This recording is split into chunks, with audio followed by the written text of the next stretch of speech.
Hoje nós temos um tema que eu considero um dos temas mais fundamentais para a gente tratar no assunto de equidade de gênero, que é a questão da economia do cuidado versus o empoderamento econômico das mulheres. O que é a economia do cuidado, né? Cuidado com a família, com os filhos, com a casa, com os idosos, com os doentes. E quem é responsável por essa economia? A maioria são mulheres. E hoje aqui nós vamos bater um papo muito bacana, eu e a minha companheira. Eu, Karina Souza, jornalista e produtora do Elas Mandam. Ai, gente, eu amo esse podcast. Elas mandam. Nós estamos com a não menos maravilhosa Tainá Leite, uma amiga querida, mas além de amiga, ela é uma mulher muito potente.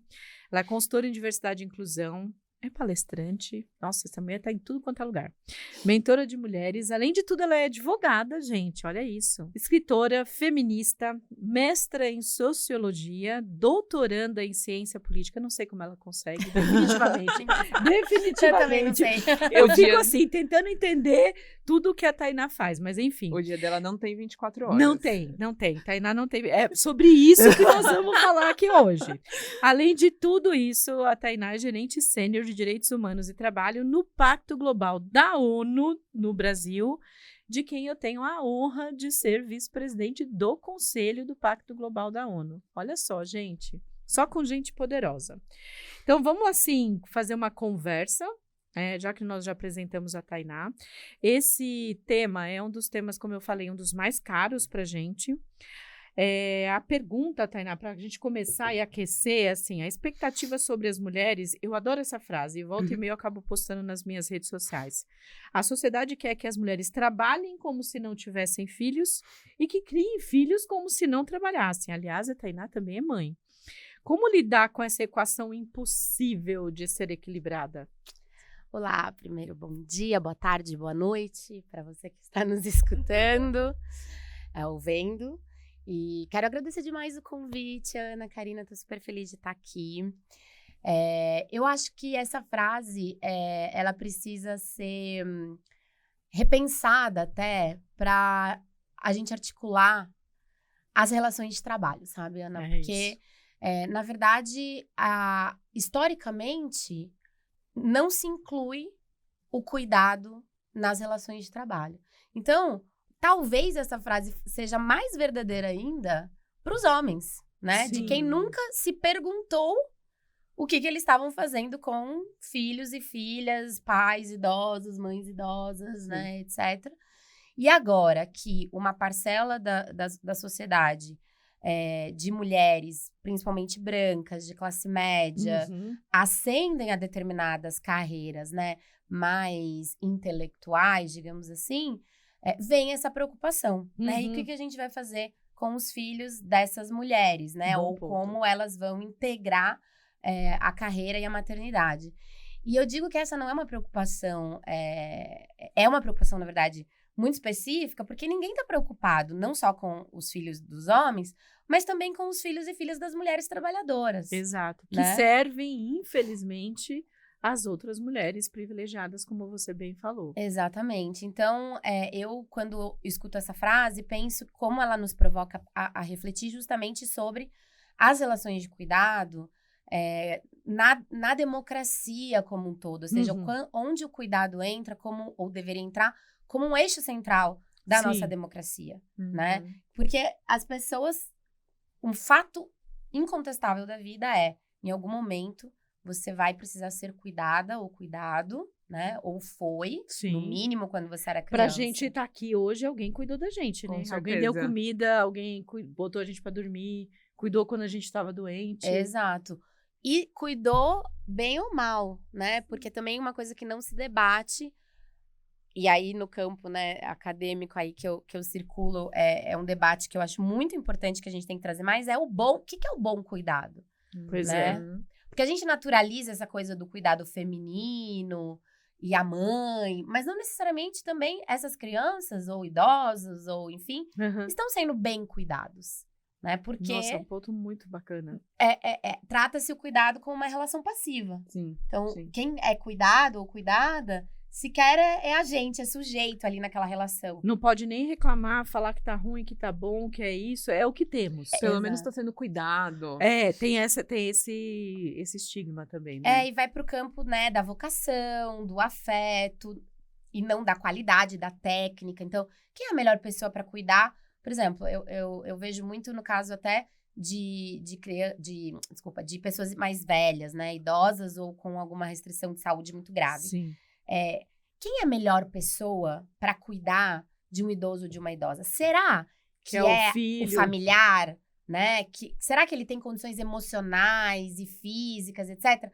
Mas e a cobrança social se você coloca, por exemplo, numa casa de repouso? Ou Sim. que acesso e que casas temos, né? Sociais, do poder público, Sim. etc., com qualidade também, né? E aí, quando a gente traz para esse outro lugar, a gente começa a ter que debater o que a gente não tem, né? Enquanto sociedade mesmo e política pública, né? E o que eu acho mais interessante é porque a gente associa muito a economia do cuidado à maternidade. Sim. E ela não é só a maternidade, né? Ela tem também a questão do cuidado com os idosos, com os doentes, com a família, com a casa, com uma série de outras coisas.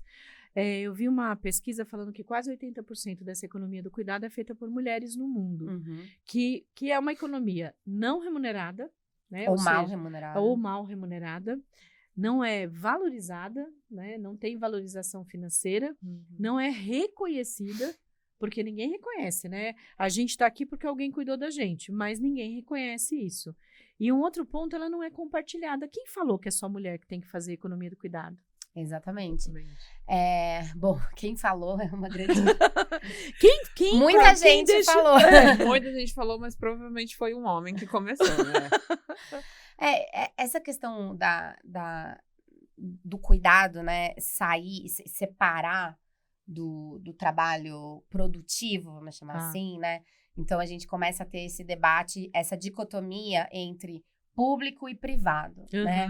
E aí, o cuidado entra no que é considerado, então, do campo do privado, do doméstico, né? Ela não é uma coisa dada na natureza, o que sempre foi assim. Então, por exemplo, até a Revolução Industrial, o cuidado e o trabalho estavam no mesmo lugar, dentro de casa. Tudo junto ali. Né? As pessoas... Isso não quer dizer que não havia outros tipos de machismos, etc. Mas as pessoas, as famílias, né, os grupos, seja lá como eles estavam organizados, em feudos, etc., trabalhavam e faziam as suas coisas da vida tudo no mesmo lugar, né? Nas suas casas, terras, etc. Aí, quando começa essa revolução, começa a urbanização, que o trabalho produtivo, né? Então, com a ascensão do capitalismo, sai de casa. E aí, alguém precisa cuidar de todas aquelas atividades que sustentam esses trabalhadores na fábrica, né? Enfim, fora, claro, a aristocracia, a burguesia, que tem ali todo um conjunto de serviçais, etc. Então, nesse momento, os discursos sobre a maternidade mudam. Completamente, né? As mulheres, então, se junta aí tanto os pensadores, né? Os iluminatis, iluministas. Então, a gente tem ali, por exemplo, Rousseau, em Emílio, que é uma obra muito clássica, falando do papel da mãe na educação e como, né, a gente precisa, para ter uma sociedade moralmente mais apta, que as mulheres fiquem em casa cuidando e educando, e para isso elas têm que ter toda uma virtude moral, né? Um homem falando sobre como a mulher deve ser, se comportar e como ela deve... E a igreja, né, que tem também um papel aí muito importante nessa construção do mito do amor materno, do instinto materno, da moral. Então, você também começa a separar o que é a mulher que tem ali a sua virtude, né? O seu valor moral. Então, ela é recatada, ela é virgem, ela é, enfim... Todo aquele imaginário que se criou sobre as mulheres, né? Exatamente. E isso começa a ter camadas também na classe trabalhadora, porque as mulheres também não deixaram de trabalhar, inclusive nas fábricas, né? Inclusive sendo uma mão de obra mais barata. As crianças, né, trabalhavam. ali horas E era aceito tudo isso como se fossem coisas absolutamente normais e naturais. Sim. Né? E o que nos intriga, assim, hoje, né, pesquisando esse tema, é a naturalidade com que as pessoas introjetaram esse discurso, como se é isso, assim, sempre foi assim, sempre vai ser assim. Então, as mulheres são mais emotivas, as mulheres cuidam melhor né, e nasceram para cuidar. Isso nos coloca num lugar, obviamente, de muita sobrecarga, mas eu acredito que também num lugar de incapacitar os homens para esse cuidado, né? Sim, como se eles não pudessem, não soubessem fazer. Né? Exato. E nem não pudessem aprender também, né? Sim. Porque é isso. Porque não tem nenhuma restrição cognitiva, né, para cuidar. Ou como a menina aprende a cuidar do filho, o homem também pode aprender a cuidar do filho também. O que impede, né, falando de capacidade cognitiva do homem cuidar? Nada. Ai, adorei que Nada. vocês todos responderam. O que impede, né? Ele tem as mesmas capacidades cognitivas que a mulher.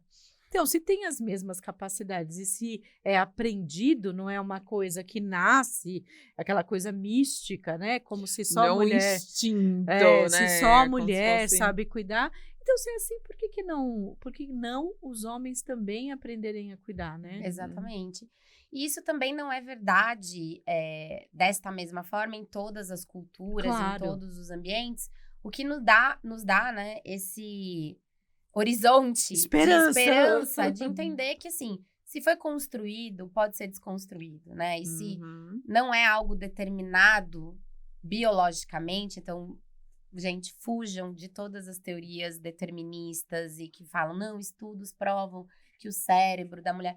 Você vai aterrizar isso, né? E olhar com mais clareza metodológica, Não tem nada. não tem nada. Não tem base. É uma forma, uma tentativa de enviesar e confirmar, como já foi o racismo, né? Sim. O racismo científico que imperou aí, né? Inclusive no Sim. Brasil, fortemente para justificar política pública, né? Absurdo, né? Ele era pautado na ciência. Então, a ciência também não é neutra. Né? Claro. Isso é importante a gente sempre lembrar.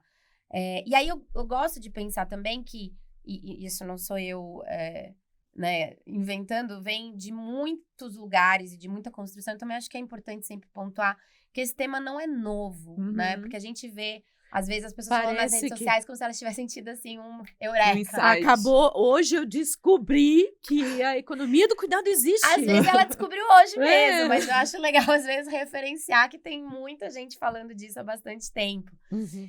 Mas, assim, tem uma relação muito estreita entre essa questão do cuidado e o colonialismo, né?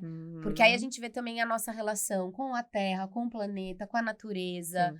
Com né? tudo, né? Que é uma relação de depredação e de violência. Né? Diferente de outras culturas que também não são puras ou inocentes, porque isso também é bastante racista, né? Você imaginar Achar ali que tem uma a redoma. pureza, né, de outros povos, mas que sim tem uma relação muito mais integrada, saudável e com cuidado no centro, até porque eles em muitos casos, se veem como parte. Acho que isso que nós, né, ocidentais, Não conseguimos ainda. precisamos incorporar mais, né? Se ver como parte dessa economia do cuidado, desse lugar do cuidado, que eu chamaria de democracia do cuidado. Porque é mais abrangente, né? Quando você fala de economia do cuidado, parece que é só uma questão econômica. Não é, É só... homos econômicos lá, É. voltando, assim, é sempre esse olhar produtivo, né? Sempre do que é Sim. produtivo, do que traz dinheiro, do que é financeiramente palpável, que é muito importante esse Sim, estudo. eu acho que é uma combinação. É Sim. o reconhecimento, é a valorização, mas também é o compartilhamento. E quando a gente fala de compartilhamento, eu acho que faz uns 2 anos, talvez um pouquinho mais, eu vi uma apresentação sobre uma pesquisa sobre a visão dos homens em relação à economia do cuidado. E era muito interessante, porque, na verdade, eles se sentiam excluídos, inclusive da comunicação. Sim. Eles falavam assim, toda vez que mostram na TV, mostra os comerciais, mostra falando de um cuidado de uma criança, cuidado com a sempre casa. a mulher como Sempre protagonista. a mulher como protagonista. É sempre a mulher segurando o filho, é sempre aquele estereótipo da mãe fofinha, daquele amor materno. E eles responderam, eu achei tão bacana, eles falaram assim, não, eu também quero ser esse pai amoroso, eu também quero estar próximo, eu também quero participar disso. Só que quando eu me coloco nesse lugar de participar, eu sou julgado. Porque é muito comum, né? Você vê pais que têm... Não é inversão de papéis, eu não sei nem se isso é uma inversão de papéis. Que compartilham mesmo, Que compartilham né? Ou que mesmo. assumem a sua Sim. parcela. O meu marido, ele assume o meu marido, meu companheiro, ele assume a parcela dele e a gente divide, em alguns momentos até ele mais um pouco, às vezes em alguns momentos eu mais um pouco, e a gente vai dividindo a nossa vida como tudo, o cuidado com as minhas filhas, o cuidado com tudo. E assim, muitas vezes eu já vi olhares assim meio de lado, sabe? Ai, nossa, ele que fica mais tempo com elas em casa. Ele que faz a janta também? Nossa. Acho que você já comentou que em alguns eventos que você ia, as pessoas perguntavam, nossa, mas você deixou suas filhas com seu marido? Ele tipo cuida assim, bem delas? Claro que ele cuida bem delas. E eu brincava, quando às vezes as pessoas me perguntavam, eu falava assim, não, eu deixei elas sozinha, com frio, com fome e na rua. Porque essa pergunta não é feita para os homens, né? Se a gente tem a economia do cuidado tida como algo que não é só feminino, que todo mundo pode fazer, eu não ouviria essas perguntas. Sim. Ou, pelo menos, eu e os homens também ouviriam essas perguntas. Não, normalmente eu estava nos eventos, era só eu, né? As pessoas perguntavam, eu sei que você tem 2 filhas pequenas, com quem que elas ficaram? Eu, na rua, com frio, com fome. Sim, eu escuto muito isso também, né? Até porque, enfim, como vocês sabem, eu viajo bastante. E é comum que as pessoas assumam, né? E eu acho que isso também, no meu caso, é bem um white people problem, né? No sentido de, nossa, eu viajo muito, eu estou aqui, né, no meu trabalho ou no doutorado. E as pessoas assumem, né? Ainda mais por eu ser branca, as pessoas assumem que eu tenho, sei lá, 2 babás, que a minha mãe me ajuda, etc. E elas ficam muito chocadas quando eu falo que não tem ninguém a não ser o pai. Sim. E a minha mãe nos finais de semana, né? Então, porque a pessoa escolhe fazer doutorado, às vezes, sim, no final de semana eu tô fazendo artigo, estudando e tal. E isso gera realmente um choque. Hoje, se eu coloco na ponta do lápis, o Rodrigo, com certeza, faz muito mais coisas de cuidado do que eu. Tanto das tarefas de dia a dia com o Cacá, como da casa. Mas eu fico pensando, né, e sempre trazendo para esse lugar do que a política pública e privada, né, e como a gente incorpora isso na nossa sociedade, a provocação de que essa preocupação nunca é colocada para as mulheres trabalhadoras, né? Não. Nenhuma pessoa, ou raramente alguém vai chegar e falar assim, com quem você deixou seus filhos para vir trabalhar se você é pobre? Sim, né? ninguém Muito pelo pergunta contrário. isso. Espera-se que você vá trabalhar e se isso, vire. e dê graças a Deus. E se você tiver que ter 2, 3 empregos, você Pra dar conta, né? conseguir pagar tudo. Não importa com quem seus filhos estão, né? Vira. E aí é muito complexo, porque a gente volta a dizer, não tem como destrinchar a relação de cuidado, o essencialismo, né, da mulher, ou seja, dizer a mulher que nasceu para cuidar das relações de trabalho, de raça e de classe. Não dá para separar Não isso. dá. Não tem como separar. Não Porque, dá. assim, fica uma sensação... faz uns dias tinha uma discussão num grupo lá de mulheres que eu participo, majoritariamente mulheres brancas, falando sobre o home office. E aí eu adoro fazer essas coisas, né? Eu entrei no grupo e falei, gente, então vamos combinar, home office é uma coisa privilegiada. A maioria das pessoas não tem acesso a trabalho remoto. Sim. A maioria das mulheres não tem acesso a isso, porque a discussão no grupo era, tem que ter trabalho remoto porque isso vai mudar a vida das mulheres. Que mulheres? Exatamente. Né? Aquela mulher que sai de casa para fazer trabalho doméstico, aquela mulher que sai de casa para trabalhar no comércio, aquela mulher que sai de casa para fazer esse trabalho que você está considerando, ela não tem esse privilégio de trabalhar home office, né? E aí, como é que você faz? Como é que você trata essa economia do cuidado? Adianta botar só creche? Não, não adianta, porque a creche funciona das 8 às 5. Sim. E aí, o que você faz? As mulheres empreendedoras. O que eu mais ouço lá das mulheres empreendedoras é aquele estereótipo fofinho. Ah, ela é empreendedora, ela vai ter flexibilidade. Sim. Ela vai conseguir tocar o negócio e tocar o cuidado. Gente, como que ela vai conseguir? E é um gatilho comum Sim, mesmo, né, para o sim. empreendedorismo, principalmente materno, Sim, né? As mulheres, de fato, muitas vezes vão até nessa ilusão, né, de que Sim. o empreendedorismo vai permitir. Eu falo que é uma pegadinha. É uma armadilha. Eu falo que é uma super pegadinha. A gente brinca lá na rede que nasce uma criança, nasce uma mãe, nasce uma empreendedora ao mesmo tempo. Sim. Porque esse é normalmente o caminho. Porque todo mundo olha para ela e fala, vai empreender, porque você vai poder fazer os seus horários. Que horários, pessoa? E, inclusive, porque elas são demitidas, né?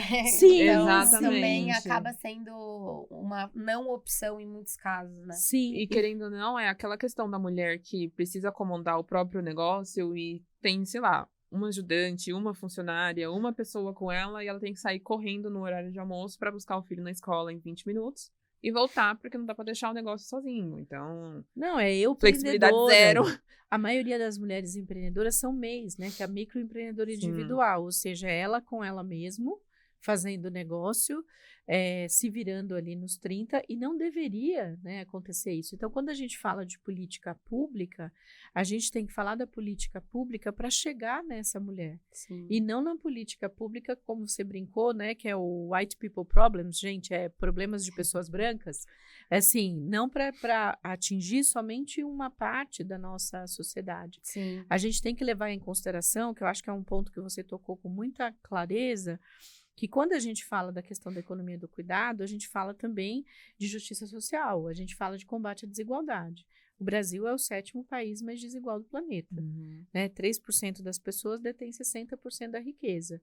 E isso tem uma ligação fortíssima com a questão da economia do cuidado. Exatamente. Se você continuar concentrando a riqueza, você vai sim, até em certo momento, entre aspas, resolver o problema dessa camada privilegiada, mas o que faz com a maioria que está ali sem conseguir sair desse lugar, né? Inclusive de homens, né? E eu acho que é muito interessante quando a gente traz esse recorte, essa lente, né? Mas até, porque recorte hoje é uma palavra que até eu tenho tentado evitar, porque o recorte, ele dá essa sensação de você tirar uma parte, né? Na verdade, essas coisas estão todas integradas.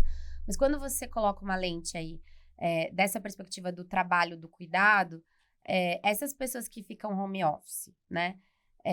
Quem faz as comidas, né? Elas.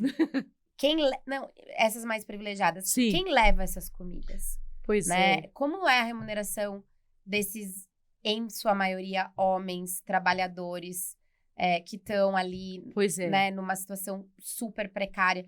Então, eu acho que, de novo, colocar o cuidado no centro vai nos permitir efetivamente avançar, porque esses homens, né, dentro das suas famílias, sejam ou não provedores, enfim, estão inseridos nessa economia do cuidado também, sim. né? Então, olhar só para como as mulheres estão lidando com isso, sem colocar recorte de classe, de raça, inviabiliza um debate mais profundo, né? Eu acho que o ponto que você tem colocado, e eu acho que às vezes a gente como sociedade tem uma certa preguiça de ser mais profundo. A gente quer muito ser superficial, a gente quer resolver os problemas aqui na superfície. E cada vez mais, né? Porque é o TikTok, é o vídeo, nada contra o TikTok, pode ser em outra plataforma. Mas assim, as pessoas falam assim pra mim, ninguém vai ler esse texto. Aí você fala, gente, tá escrito ali 10 minutos de leitura. Ninguém vai ler 10 minutos. Porque não quer se aprofundar, né? Mas aí você fala, tá bom, então eu ponho na legenda do Instagram, são 2.000 caracteres, gente. 2.000 caracteres é tipo 5 minutos. Aí as pessoas falam, não, é o textão. Pelo amor de Deus, assim, a gente, entendeu? Eu não vou compactuar com isso. Você não vai resolver problemas complexos de forma simples. Você tem muita complexidade, ainda mais no nosso país. Então, acho que, assim, a gente trazer o debate, é óbvio que a gente tem questões muito sérias de educação e tudo mais. Então, a gente precisa trazer esse debate com uma lente de inclusão. Com certeza. Né? A gente não pode trazer o debate de uma forma mais elitista, mas a gente tem que trazer para todo mundo. Então, assim, quando a gente fala na perspectiva da empreendedora, que é quase 50% dos pequenos negócios no Brasil hoje, são tocados, liderados por mulheres, e não vamos romantizar, porque não é fácil. Não. Né? Assim, não é fácil, principalmente porque quase 70% delas são mães. Como é que ela faz essa administração? Toda vez que a gente pergunta nas nossas pesquisas, elas respondem a uma quantidade de horas menor que elas dedicam ao negócio por conta do tempo que elas dedicam à economia do cuidado. Sim. Então, assim, a gente precisa mudar a perspectiva.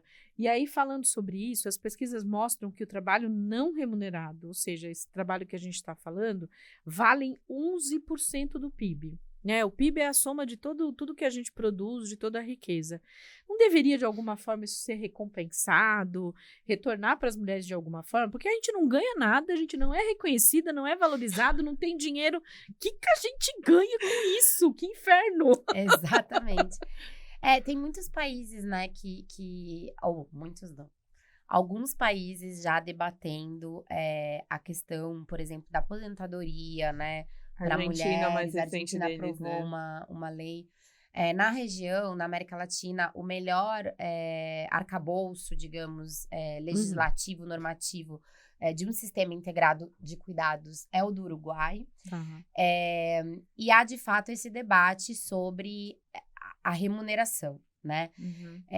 De novo, eu acredito que sim, a gente precisa integrar isso numa perspectiva de política, ou seja, incluir o cuidado, né, no olhar do que é a sociedade. Não acho produtivo a gente fazer isso por gênero, porque eu acho que é importante a gente também fazer mais homens cuidarem, né? Porque a gente não pode criar... É o mesmo debate da licença, né? Eu sempre falo, gente, agora a gente tem uma licença no Brasil razoavelmente grande comparada com licença maternidade, né? Comparada com outros países. Claro que a gente não vai se comparar com os países nórdicos, mas assim... Que tem um ano. Exato. Mas assim, comparado com a média, a gente tem uma licença razoável. Esse não é o momento de debater necessariamente aumentar a licença maternidade, mas igualar a licença paternidade ou se debater de fato com seriedade uma licença parental.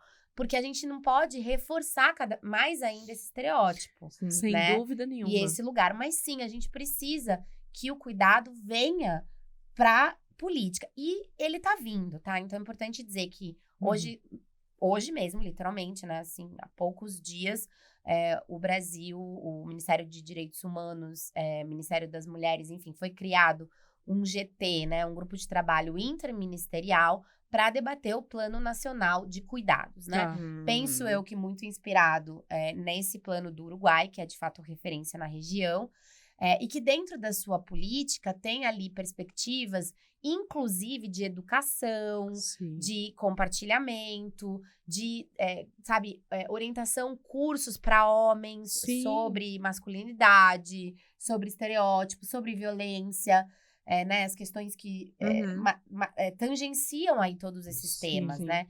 Então, é essencial que a gente, de fato, enxergue o cuidado como um pilar da nossa democracia, da nossa sociedade. Porque, de novo, 11% do PIB é coisa pra caramba. Significa que tem gente ganhando dinheiro pra caramba em cima do trabalho gratuito. Ou mal pago. O que é uma sacanagem, vamos combinar. É um absurdo, é uma violação de direitos humanos, é uma... Né? E aí, se você faz análise ali de dados, você vai ver que são, além de serem na maioria mulheres, são na maioria mulheres negras, são na maioria mulheres pobres. Então, isso volta também ao ponto que eu também tenho falado bastante, quando as pessoas falam assim... Mesmo as pessoas mais progressistas, mas as pessoas estão passando fome, né? Ou o planeta tá implodindo, a gente precisa primeiro resolver esses problemas mais urgentes. E aí é um erro conceitual e metodológico olhar dessa forma para a política, porque o gênero, a raça, a região, a localização, isso é determinante. Para qualquer questão de política pública. Você não vai resolver o problema se você não olhar para isso. Porque sim. quem tá passando fome, na sua maioria, são mulheres. E são mulheres negras. E são Sim. mulheres de determinada região do Brasil. Exato. E tem que olhar para isso. Não, eu acho super bacana a gente pensar nessa perspectiva, porque assim, todo mundo fica falando sobre, vamos melhorar a licença maternidade, vamos criar um trabalho home office para as mulheres. Eu falo, gente, a gente não está resolvendo o problema. A gente está simplesmente aprofundando essa discussão. A gente precisa, de verdade, pensar na questão da economia do cuidado como solução de democracia. Adorei o que você falou. Porque é terrível você ver as mulheres, assim, no dia a dia, lutando, sofrendo.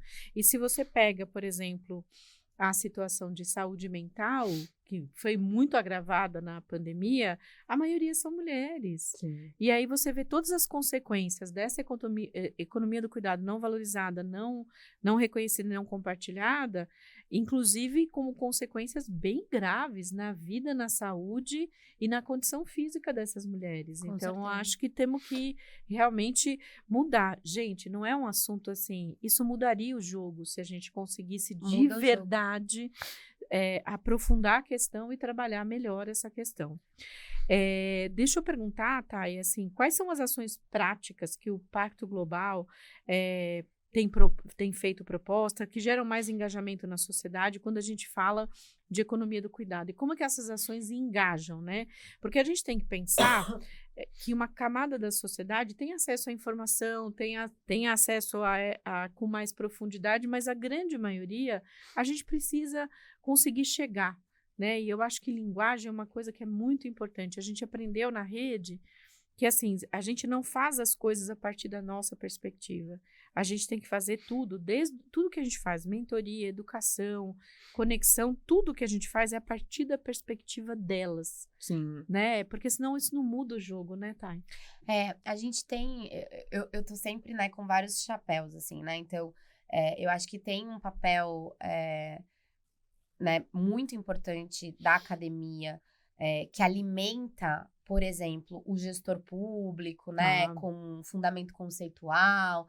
É ciência, né? Então, a ciência tem esse papel. Acho que tem um papel de tradução, né, disso. E historicamente, eu acho que o feminismo, os estudos feministas, eles são disruptivos nesse sentido, porque é o que mais aproximou a academia dos movimentos sociais, e, né, se retroalimentando. E ali junto também com os estudos raciais, decoloniais, etc. Então tem essa conversa que se retroalimenta ali, tanto para estressar a academia desse lugar elitista, né? E colocando mais pessoas que até então eram objeto de estudo para se tornarem sujeitas pesquisadoras, e fazer pesquisa sobre o que é essa vida do privado, Perfeito. Que até então era do privado. Então, esse papel eu acho que é essencial.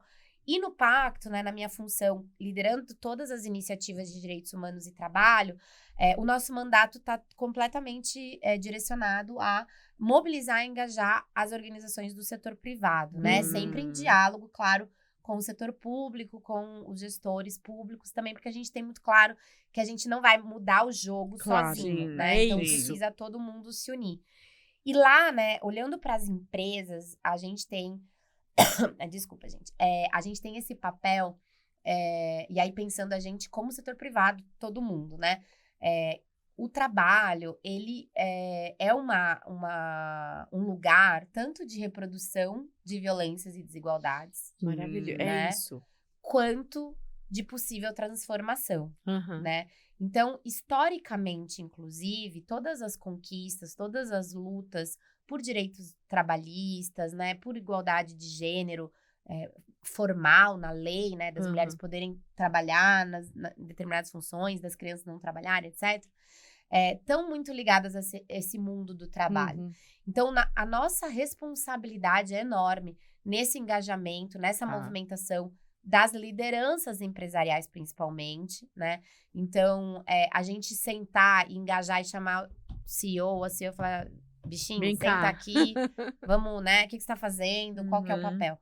E nos movimentos, né, para quem não conhece, a gente lançou em 2022 a Ambição 2030, Que eu adorei. que é uma plataforma de aceleração dos ODS, que a gente considera prioritários para atender a Agenda 2030.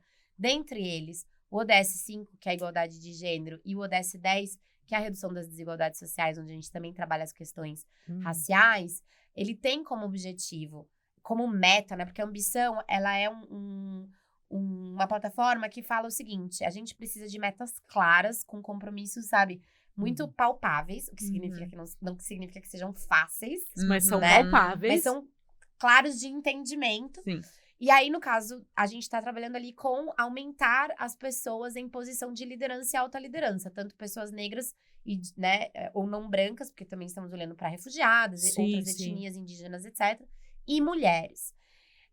E aí, eu sempre friso, porque isso para mim é muito importante, que não é ter mais mulheres brancas CEOs que vai resolver o problema. É isso.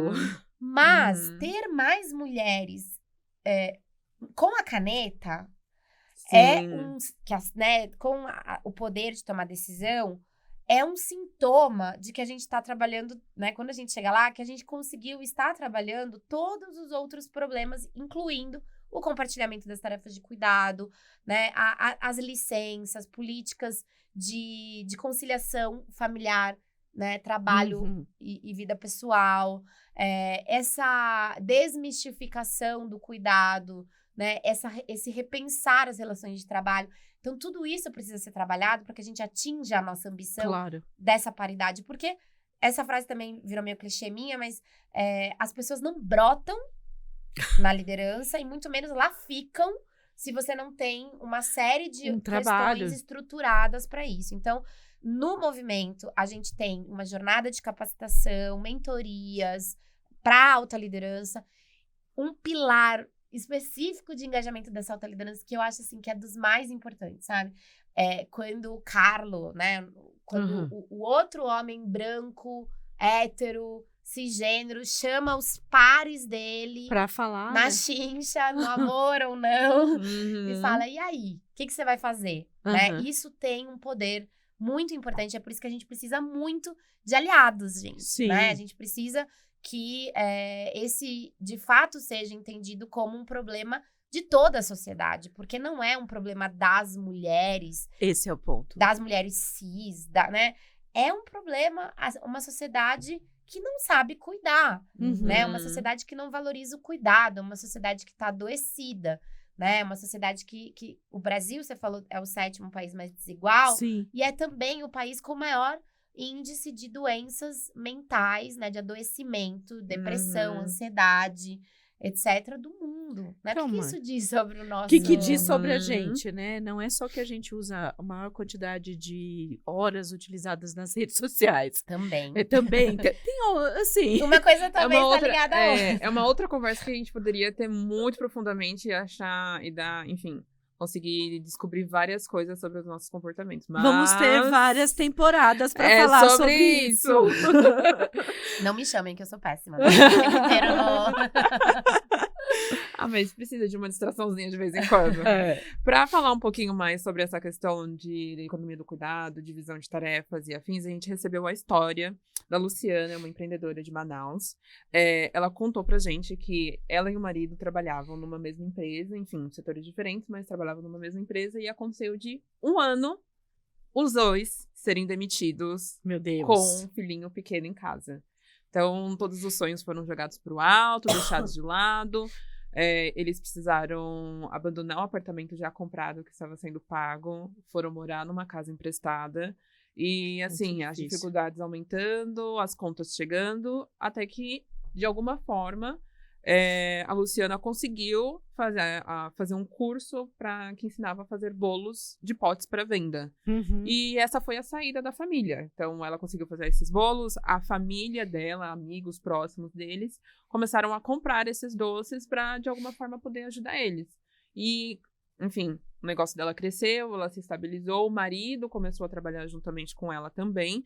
Então, hoje eles têm uma doceria, fazem encomendas e afins, mas eles fazem isso em casa, para conseguir dividir o cuidado da casa e do filhinho. Mas o que eu quero comentar é que querendo ou não, a família, os amigos ao redor deles que ajudaram eles nesse momento foram essenciais, né? Porque se não tivesse ninguém perto, nem ninguém pra estender a mão, eles poderiam muito bem ter acabado na rua. Não, porque se não tem apoio, né, cara? Exatamente. Então, pensando por esse lado de mulheres, ou enfim, famílias que não têm essas pessoas perto, tem alguma instituição que oferece esse tipo essa rede de apoio para eles, para que eles consigam, de alguma forma, enfim, se estabilizar ou receber um suporte temporário até que... Bom, tem inúmeras instituições filantrópicas, né? Sim. Vamos falar assim, ou algumas, e aí acho que depende muito também do perfil da cidade. Certamente essa é uma realidade mais frequente no sul e no sudeste, né? Então também tem esse recorte. Sim. E eu acho que é importante pegar esse caso até mais para falar da importância de um Estado forte, né? Sim. E não só de um Estado forte para políticas públicas que acolham e lidem com essa situação ali, que seja temporária, né? Então, com renda, né? Provisória, com apoio na recolocação, o que for, mas também um Estado forte que consiga não permitir tantas violações de direitos trabalhistas, né? E de situações desse tipo. É importante que o setor privado entenda e que as empresas entendam que um Estado forte é bom também para elas, né? E quando a gente fala um Estado forte, não é um Estado onipresente, não é um Estado autocrático, não é necessário um para cuidar de quem precisa. Exatamente. E que as empresas têm uma responsabilidade social também. Claro. Né? Elas têm que levar em consideração a realidade das famílias, né? Nas suas tomadas de decisão. Porque a gente ainda tem uma realidade muito cruel dentro das organizações. Sim. Em que o lucro realmente é a única tônica de tomada de decisão. E aí, assim, gente, isso não é só uma questão moral e ética. Está na nossa Constituição.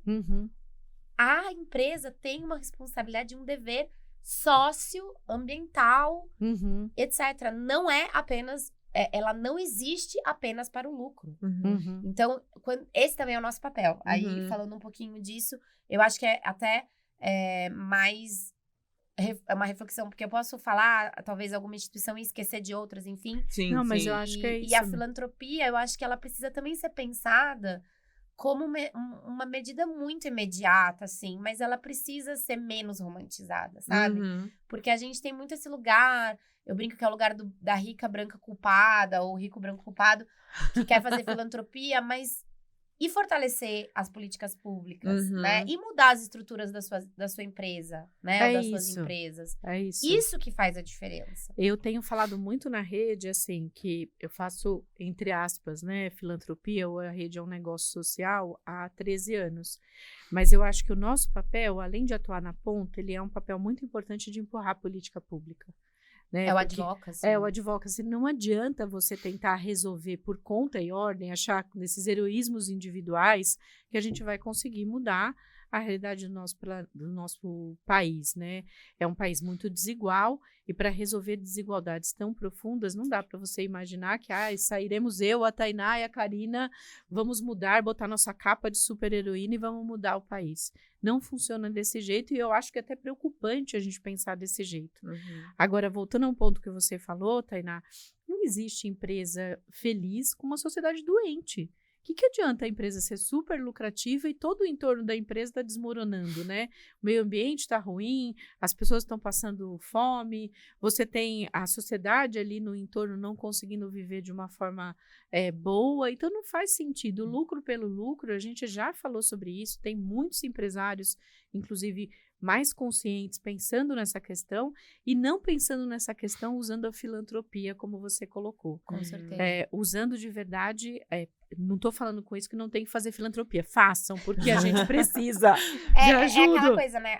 Eu acho que a filantropia, principalmente essa mais assistencialista imediata, sim, ela é o tampão, assim, você tá com uma hemorragia, você precisa fazer o tourniquet Sim, lá, sim, né? mas você precisa parar, você precisa precisa parar operar. de sangrar, mas você Ah. precisa resolver o problema. É isso. Né? Então, assim, não vamos... Ah, não, então eu não vou nem botar o band-aid, né? Não vou nem botar o...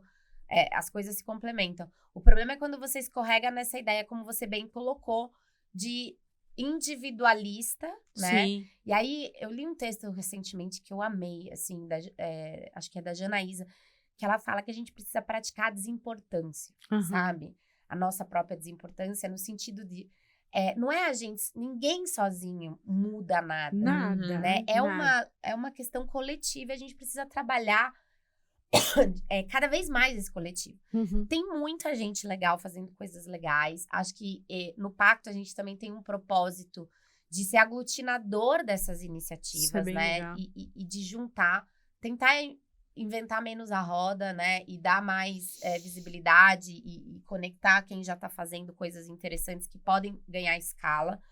Líderes, eu acho que tem líderes que já entenderam que querem deixar um legado, né? E aí eles e elas já estão olhando para muito além dessa questão do lucro, como você colocou, né? Então, a gente tem realmente lideranças muito inspiradoras e pessoas que estão do alto do seu privilégio, sim, fazendo transformação e agindo ali nas estruturas em que elas influem.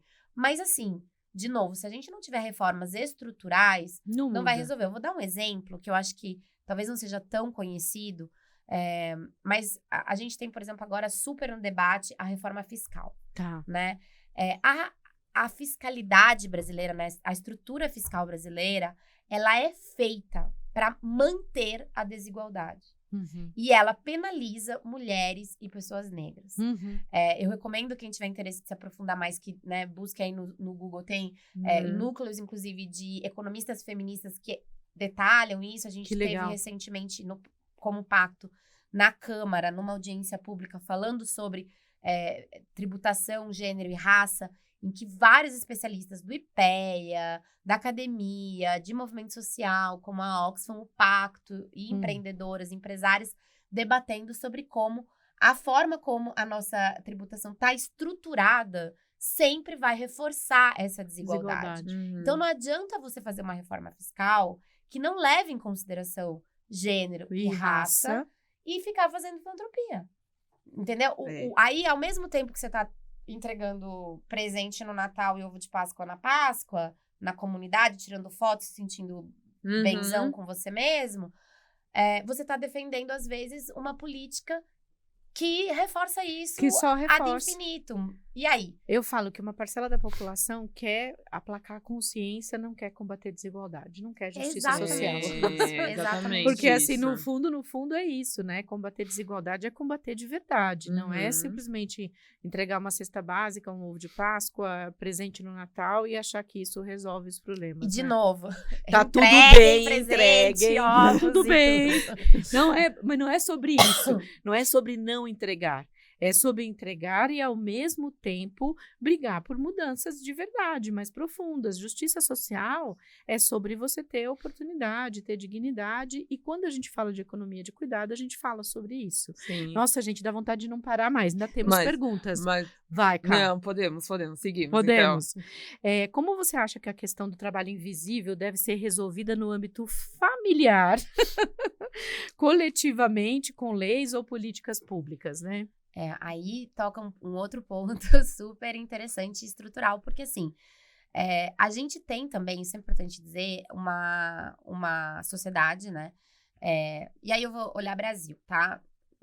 Que já é grande o suficiente. Sim. Mas a gente tem uma estrutura jurídica, inclusive, que é familista e maternalista. Né? Então, a forma como a nossa estrutura familiar está estruturada, ela reforça também esse lugar de gênero. Tudo. Né? Então, a família, inclusive, como núcleo desse cuidado, né? E aí isso é um fenômeno muito típico do neoliberalismo também, de cada vez mais jogar para o indivíduo a responsabilidade de tudo, né? E criando esse indivíduo, né, que dono de si, que tem um propósito, é o CEO de si mesmo, né? esse indivíduo, ele não existia até pouco tempo atrás, né? Uhum. E algumas culturas ainda não existe. Sim. Uhum. Você é parte de um todo. Você é um coletivo, Você é um você não é coletivo. você só. Exato. Então, quando você começa a ter uma família que é, na maior parte das vezes, nuclear, heteronormativa, e aí ela é isso no imaginário, Uhum. mas é um imaginário, inclusive, jurídico. Porque na prática, Não essa é assim. família imaginada pela nossa Constituição é a minoria, Sim. né? A do papai, mamãe, filhinho, com, né? Papai ganha mais, mamãe ganha o suficiente pra fazer as unhas e etc. Essa família não é a Não família existe. brasileira, né? Não. Só que ela pauta a cultura, ela pauta a norma social, ela pauta, inclusive, legislação, etc. Então, a gente precisa, como já tem acontecido em outros países, e aí esse debate vem muito da academia também, vem muito dos movimentos sociais, desfamiliarizar o cuidado. Uhum. Né? Uhum. Porque assim como o trabalho, em linhas gerais, eu sei que às vezes dói falar isso, e as pessoas ficam, meu Deus, Como ela assim? quer acabar com a família. E aí, né, a feminista quer acabar com a família. Nossa, aí Quer que pronto, todo mundo você já seja tá gay. pregada. Mas assim, a família no Brasil, em boa parte do planeta, ela na verdade é o lugar onde a gente tem as maiores violências. Sim. Sim, né? em todos os Sim. Em aspectos. todos os aspectos. Se você olhar, por exemplo, a gente tem muito esse fantasma, esse espantalho do pedófilo, do abuso da criança. Do monstro. 80% dos abusos familiares acontecem, sexuais contra crianças, acontecem dentro de casa Sim. por um familiar, na maior parte das vezes o pai. Uhum. Então, por que a gente tá falando da família como um espaço de emancipação, De cuidado. de cuidado? Como se fosse um paraíso E aí tá, perfeito. né, como se as pessoas não tivessem todas, né, adoecidas e tendo que ir pra terapia. Falar de quê? A gente fala do quê na terapia, minha gente? Da família. Da família, Da do pai, né, dessas violências todas. Então, a gente precisa desfamiliarizar para entender que os vínculos precisam ser mais profundos entre todas as pessoas e nesse senso de coletivo, né, de que você pode não ser da minha família, mas você merece. Você pode não ser nem alguém que eu frequente, ou que eu conheça, ou que eu entenda. Né, com, por exemplo, comunidades. As pessoas que estão numa bolha e às vezes nunca conheceram, por exemplo, uma pessoa trans, uma travesti, né, uma prostituta, uma trabalhadora sexual. Mas essa pessoa faz parte da mesma sociedade. Ela tem Sim. direitos, ela tem que ter dignidade, ela tem que ser cuidada. É isso. E a gente tem que cuidar também. Então, o primeiro passo é desfamiliarizar o cuidado, coletivizar esse cuidado, concordo super. humanizar as pessoas, né? Porque a gente, nessa de familiarizar, é assim. Gente, Succession, né? Que a gente tá órfã ainda, porque tô órfã. A família, quando você fica nessa família, a família pode ser esse lugar super violento, mas na tua cabeça é o lugar pra onde você sempre tem que voltar e sempre quem você tem que proteger. É verdade isso, né? Né? Então, teu pai, tua mãe, teus irmãos podem ser umas pessoas horríveis, tóxicas, que Mas fazem é muito mal, mas é minha família. família. É família. Tá tudo bem. Isso é muito doido, né? Isso é a gente precisa muito eu adorei essa expressão, Também não é minha, Desfamiliarizar. tá, gente? Muitas pesquisadoras usam, a gente pode fazer referências ali no centro da descrição. Maravilhosa. Isso. Respondemos todas as perguntas. Meu Deus do céu, dá vontade de ficar horas Horas, aqui. eu quero, horas. chama pra ser letrada. A gente precisa fazer o outro pra falar sobre o que a gente tinha falado. A questão das redes sociais. Das redes sociais, a gente precisa Eu fazer vou um. falar. A gente precisa fazer um aqui, assim. Esse vai ser. A gente tipo, precisa pegar fazer fogo. um com um especialista, a gente precisa fazer um sem especialista, só pra gente poder falar tudo que a gente quer, sem ser jogada. Maravilhoso. Gente, a rede não tem um curso específico falando sobre economia do cuidado, mas se você acompanhar nossas redes sociais, a gente faz uma série de distribuições, tanto na Rede Mulher Empreendedora, quanto nas redes do Instituto Rede Mulher Empreendedora, falando sobre economia do cuidado, sobre saúde mental, como dividir as tarefas com familiares, enfim, como não se sobrecarregar, como a mulher não precisa dar conta e não deve dar conta de tudo. Então, sigam as nossas redes sociais, fiquem atentos que, enfim, conteúdos novos relacionados ao assunto sempre estão disponíveis. E segue a Tainá também. segue a Tainá. Obrigada, como- gente, pelo convite. A minha tese vem aí. Se Deus quiser. Não, mas muito obrigada. Eu quero só agradecer infinitamente esse convite. Eu fiquei muito feliz, honrada, porque como todas as pessoas do mundo. Sou muito fã dessa mulher. Ai, meu Afonso, né? Uma Deus. grande referência. Agora fã da Cá Ah, também. obrigada. E é isso. Desejo todo o sucesso do mundo para esse podcast, para tudo que vocês fazem. E contem com a gente no Pacto também. Que Muitíssimo delícia. obrigada. Agora é assim que faz o jovem. É assim, Sim. coraçãozinho. Gente, elas mandam, mas lembrem-se, mulheres, sejam mulheres possíveis. Não precisa ser multitarefa, não precisa ser mulher guerreira, não precisa ser perfeita, sejam mulheres possíveis. E até o próximo. Tchau, tchau. Apresentação: Ana Fontes, Carolina Guiar e Karina Souza. Direção criativa: Karina Souza. Produção executiva: Rede Mulher Empreendedora e Instituto Rede Mulher Empreendedora. Produtora: Karina Souza. Roteiro e direção: Curatas. Curadoria: Alice Salvo, Carolina Guiar e Cássia Alísio. Cobertura: Bárbara Ferreira, Gabriele Almeida e Jay Play. Edição: Jay Play. Concepção da ideia: Curatas, Jay Play e Rede Mulher Empreendedora.